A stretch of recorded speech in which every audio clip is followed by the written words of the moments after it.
అందరికీ జై భీములు.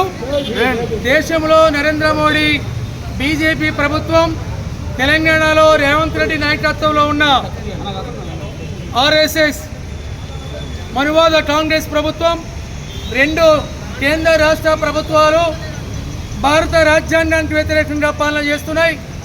రాజ్యాంగ హక్కుల్ని వీళ్ళు హరించి వేస్తున్నారు. మరి విద్య, వైద్యం, ఆరోగ్యం, సంక్షేమం హామీ ఇచ్చిన ఈ దేశ కోట్లాది ప్రజలకి బాబాసాహెబ్ అంబేద్కర్ నాయకత్వంలో రూపొందించిన భారత రాజ్యాంగం హామీ ఇచ్చిన విద్య, వైద్యం, ఆరోగ్యం, సంక్షేమాన్ని ప్రజలకి దక్కలేకుండా కార్పొరేట్ వర్గాలకి వ్యాపారం చేసి దారదత్తం చేసి దేశద్రోహానికి పాల్పడుతున్నారు ఈ కేంద్ర రాష్ట్ర ప్రభుత్వాలు.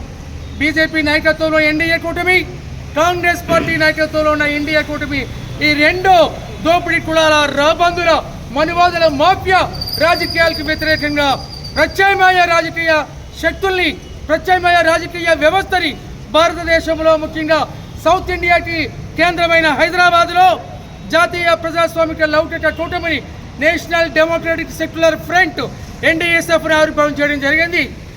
ఎస్సీ, ఎస్టీ, బీసీ, మైనారిటీల నాయకత్వంలో ఉన్న వివిధ రాజకీయ పార్టీలు, వివిధ కుల సంఘాలు, ప్రజా సంఘాల ఆధ్వర్యంలో పెద్ద ఎత్తున రాజ్యాధికార సాధనే, పొలిటికల్ పవర్ సాధనే ప్రధాన సింగిల్ ఎజెండాతోటి ఈ ఎన్డీఏ, యూపీఏ, ఇండియా కూటమికి రాజకీయ ప్రత్యామ్నాయంగా హైదరాబాద్ కేంద్రంగా జాతీయ ప్రజాస్వామ్య లౌకిక కూటమి ఆవిర్భావ సభ ఈరోజు బషీర్బాగ్ ప్రెస్ క్లబ్లో పెద్ద ఎత్తున నిర్వహించడం జరిగింది. ఈ ఎన్డీఎస్ఎఫ్ ఆధ్వర్యంలో వివిధ రాజకీయ పార్టీలు, కుల ప్రజా ఉద్యమ సంస్థలు కలిపి రేపు రాబోయే స్థానిక ఎన్నికల్లో కానీ, ఇటు తెలంగాణ, ఆంధ్రప్రదేశ్లో స్థానిక ఎన్నికల్లో, మున్సిపల్ ఎన్నికల్లో జూబ్లీస్తో పాటు 11 అసెంబ్లీ నియోజకవర్గాల బై ఎలక్షన్స్లో ఎన్డీఎస్ఎఫ్ తరపుని ఉమ్మడి అభ్యర్థులు మేము పోటీ చేస్తున్నాం. ఖచ్చితంగా ఈ చీమలు, ఈ అణగారిన కులాలు, మరి బడుగు బలహీన వర్గాలు, దళిత బహుజన రాజకీయ వర్గాలు అంతా కూడా చీలిపోయి ఉన్నారు.